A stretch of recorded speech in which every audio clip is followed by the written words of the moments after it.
Hi grade 9s, this week we're going to successfully graph a given linear relation including horizontal and vertical lines. So we're going to look at how to graph given when you are given a table of values, or sometimes you might be given an equation. For resources this week, you can use this video as a reference. As well, in your workbooks, 4.2 goes over the same topic. So if you need the extra practice, please review this, okay?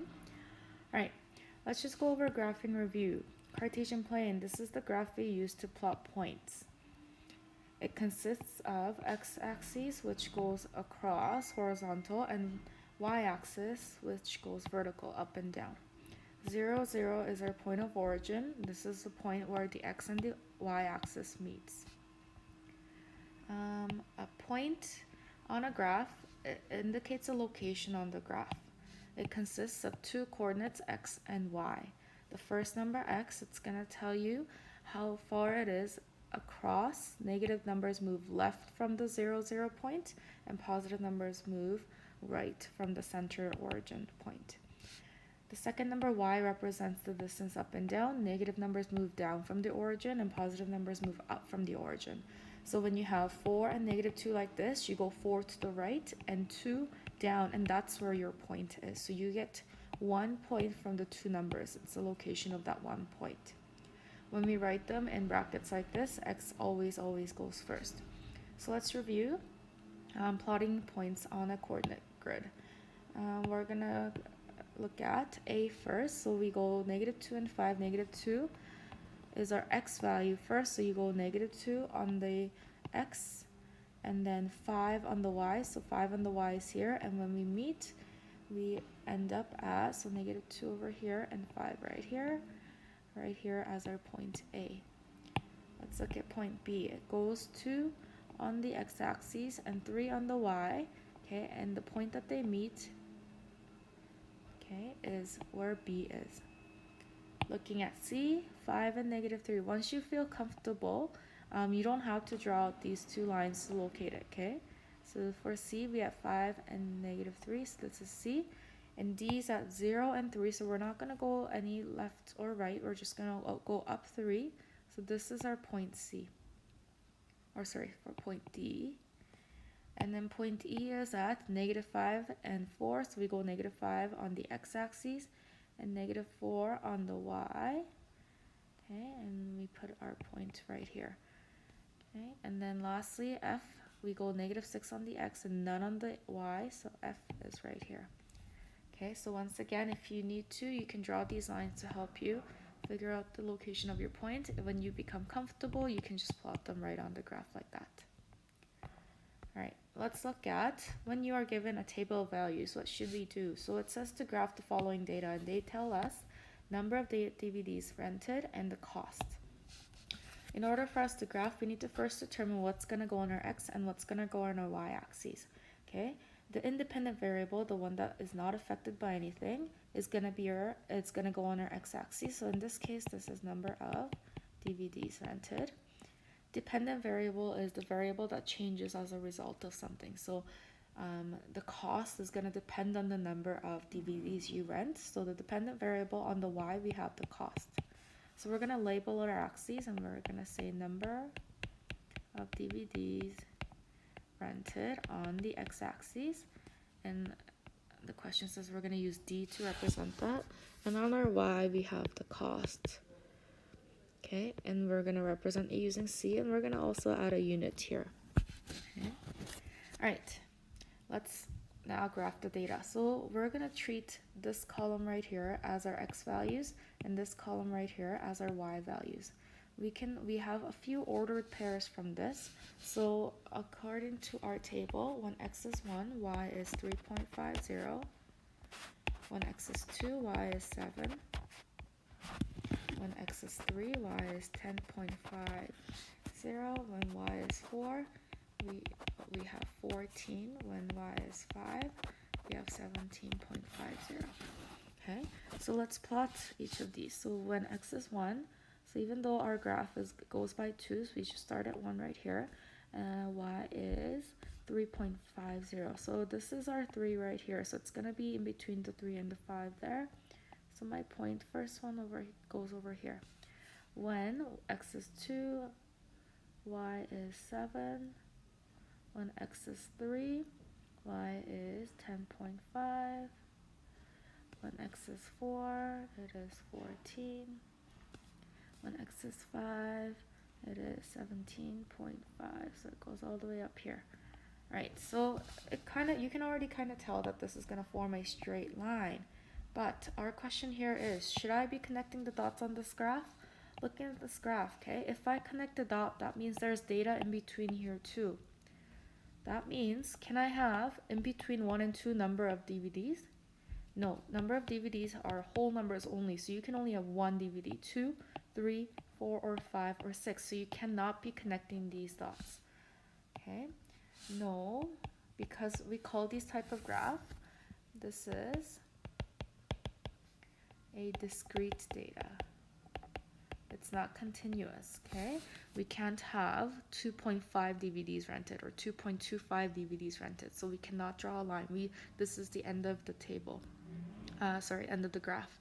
If you were given data that was continuous, so data that can be connected, so things like maybe your height change over the years, then you can connect the line and make a straight, connect the dots and make a straight line.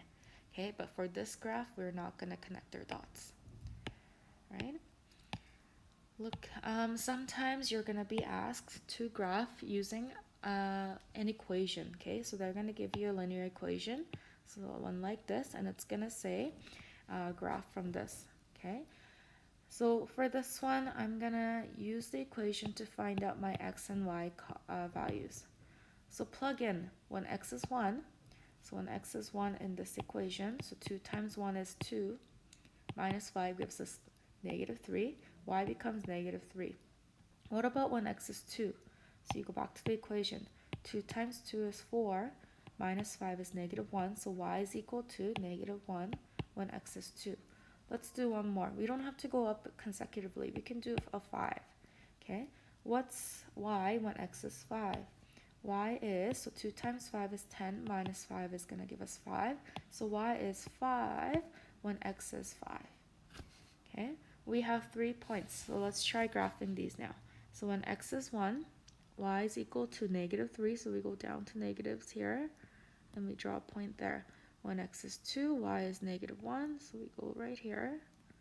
And when x is 5, y is also 5, so we go right here. Okay. In this case, because we have a linear equation, meaning for any value of x, we can get what y is. X can be any value. There's no restrictions on x. It doesn't say that x has to be a whole number or anything.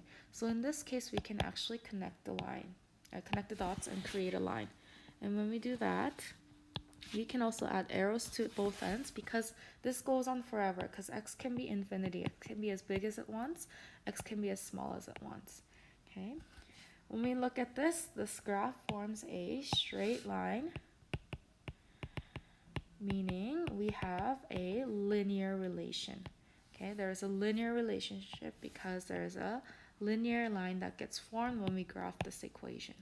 Okay, so again, when you're graphing a linear relation from an equation, okay, set up a x and y table, figure out what your y is going to be for different values of x, okay, and these become your ordered pairs. So we have 1 and negative 3, 2 and negative 1, 5 and 5, and we graph this on the graph and connect the lines to get our linear relation. Right? Lastly, how would we plot horizontal and vertical lines on a graph? Okay, so it's easy for us to just draw a horizontal line. Let's actually use a different color. It's easy for us to draw a horizontal line, let's say going through number 2 like this. How would we represent this in an equation form? Okay, so this is saying that it doesn't matter what value of x you're at, y is always gonna be 2. So it's very simple. Our equation becomes y is equal to 2 for this one. Okay, knowing this then, what would x is equal to 5 look like on a graph? Okay, on a graph, x is equal to 5 is going to look like you're going to go to where x is equal to 5. Okay, For any value of y, it's always gonna equal to 5. So we're gonna draw a straight line up and down.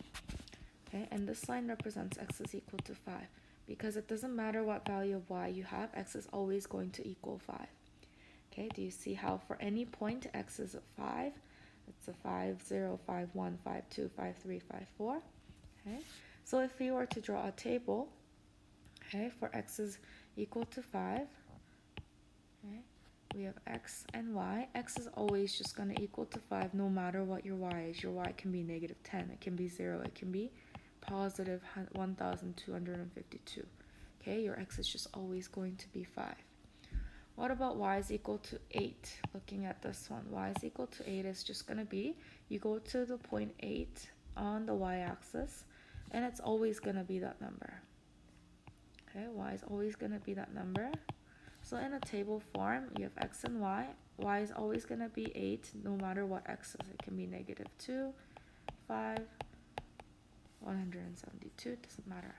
Okay, so this is how we plot horizontal and vertical lines. If you see a horizontal or vertical line, so if you are given a line that's like this, you look at, okay, it's a horizontal line that goes to the point negative 7 on the y-axis. So we know the equation for this is y is equal to negative 7 always. Okay, so horizontal lines are always y is equal to a certain number.